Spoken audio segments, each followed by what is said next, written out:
भारत आज रिश्ते बनाता है अपनी शर्तों पर। क्यों आज पूरी दुनिया भारत के आगे हाथ फैला रही है। Hello friends, welcome to my YouTube channel digital Deepak 2.0। Bharat की आज की फॉरेन पॉलिसी क्या है, कैसे एक अकेले शख्स ने भारत को दुनिया में नंबर 1 बना दिया, आइए जानते हैं। जानने से पहले अगर चैनल में नए हो तो चैनल को सब्सक्राइब कर लो और बेल आइकन को दबा लो। कैसे एक अकेले शख्स ने भारत को विदेशों में बाहुबली बना दिया। गए वो दिन जब भारत को कोई भी विदेशी डील करने के लिए सालों मिन्नतें करनी पड़ती थी। इतनी मिन्नतें करने के बाद भी भारत के हाथ एक घाटे की डील ही आया करती थी। जब भारत की इमेज एक ऐसे देश की तरह थी जो बस दूसरों की टेक्नोलॉजी पर, दूसरों के प्रोडक्ट पर और दूसरे के समझौतों पर यकीन रखता था। भारत कभी खुद के चीजों पर यकीन ही नहीं करता था। जब भारत की जनता गुस्से से भर जाती थी, किसी देश के फॉरेन मिनिस्टर कुछ भी बोलकर चले जाते थे, लेकिन भारत के फॉरेन मिनिस्टर के होंठ सिले ही रहते थे। लेकिन आज के जो भारत के फॉरेन मिनिस्टर हैं, वो किसी की भी बातें सुनकर वापस नहीं लौटते, बल्कि वो तो दूसरे देशों में भी जाकर भारत के ऊपर उठे सवालों के मुंह तोड़ जवाब देते हैं। इन्होंने भारत की सरकार और भारतीयों को ये सिखाया है, दुनिया को खुश करने के लिए उनकी ही नकल करने की बजाय अपनी खुद की शर्तों में दुनिया का सामना करना बेहतर है। दोस्तों, इस एक अकेले शख्स ने ऐसे ऐसे काम किए हैं जिससे विदेशों में भारत की एक अलग ही पहचान बन गई है। आइए जानते हैं कौन है वो शख्स। दोस्तों, सुब्रमण्यम जयशंकरन, एस जयशंकरन जो देश के लिए करते हैं, वो फॉरेन पॉलिसी को जिस तरह इम्प्लीमेंट करते हैं, उससे पता चलता है कि उन्होंने भारत की इमेज किस तरीके से बदला है। एस जयशंकरन ने सितंबर में एक बयान दिया था। इंडियन फॉरेन पॉलिसी का एक ऐसा प्रिंसिपल रहा है जिसे बिना किसी सवाल के मानना पड़ता था। इंडिया को कभी दुनिया में चल रही प्रॉब्लम पर इंटरफेस नहीं करना चाहिए, लेकिन इस प्रिंसिपल को अब बदलना होगा। उन्होंने कहा, पहले भारत सक्षम नहीं था, लेकिन अब भारत दुनिया की 5वीं लार्जेस्ट इकोनॉमी बन चुका है। एक देश जो नंबर 20 पर हो और एक देश जो नंबर 5 पर हो, वो एक समान नहीं हो सकते। उनकी सोच एक समान नहीं हो सकती, उनकी फॉरेन पॉलिसी एक समान नहीं हो सकती। दोस्तों, अगर देखा जाए तो उन्होंने इस प्रिंसिपल को पूरी तरीके से बदल दिया है।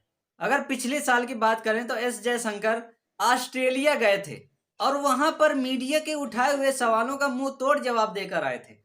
उन्होंने सारे देशों पर सवाल उठाया है कि ये पहले का भारत नहीं है। अब भारत बदल चुका है, अपनी अपनी सोचों को बदलो। अब सभी देशों को अपनी सोच बदलने की जरूरत है। अब कोई भी देश पहले वाला भारत सोचने की कोशिश ना करे, क्योंकि भारत ने ऐसे ऐसे काम कर डाले हैं जिससे दुनिया सोचने पर मजबूर हो गई है। वो फिर चाहे अंतरराष्ट्रीय व्यापार हो, या कहीं का आक्रमण हो, या फिर न्यू स्टार्टअप हो, XYZ कुछ भी हो, लेकिन अब भारत किसी से भी पीछे नहीं रहा। अब भारत की पॉलिसी बदल चुकी है। अब भारत अपना व्यापार करता है अपनी शर्तों पर, किसी के दबाव में आकर कुछ भी काम नहीं करता। अब भारत अपने रिश्ते बनाता है अपनी शर्तों पर।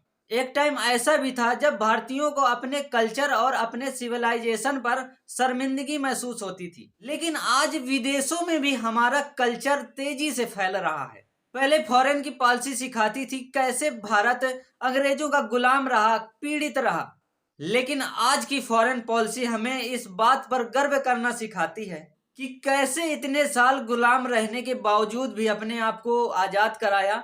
उसके बाद दुनिया की 5वीं सबसे लार्जेस्ट इकोनॉमी बनकर उभरा है। जब भारत ने उरी और पुलवामा जैसे अटैक को मुंह तोड़ जवाब दिया, उसके बाद पूरी दुनिया जान गई कि ये नया भारत है, ये आज का भारत है, ये किसी से डरने वाला नहीं है।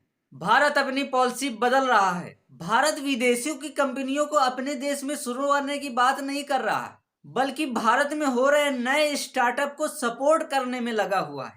इसी वजह से आज मेक इन इंडिया, आत्मनिर्भर जैसा भारत बहुत तेजी से बढ़ रहा है। इसी वजह से दोस्तों, आज पूरी दुनिया को भारत की जरूरत है। एक टाइम ऐसा था जब भारत कहीं पे भी नहीं आता था, लेकिन आज सारी दुनिया भारत से उम्मीद लगा के बैठी हुई है। फिर वो कोई भी व्यापार हो या कोई भी सहायता हो, हर चीज के लिए भारत के लिए आगे ही हाथ फैला रहा है। दुनिया ने ये भी देखा कि कैसे उसने कोविड महामारी से जीता है और अपनी इकोनॉमी को भी ग्रो किया है। दुनिया ने ये भी देखा है कि कैसे उसने पाकिस्तान को मुंहतोड़ जवाब दिया है। दुनिया ने ये भी देखा है कि उसने कैसे आर्टिकल 370 भी हटाया है। दोस्तों, आपने कभी ऐसे फॉरेन मिनिस्टर को देखा है आज से पहले? आपकी एस जयशंकर के बारे में क्या राय है, कमेंट में जरूर बताएं। अगर वीडियो अच्छा लगा हो तो लाइक करें, कमेंट करें, शेयर करें, चैनल को सब्सक्राइब करें और बेल आइकन को दबाना न भूलें। Thank you so much. जय हिंद।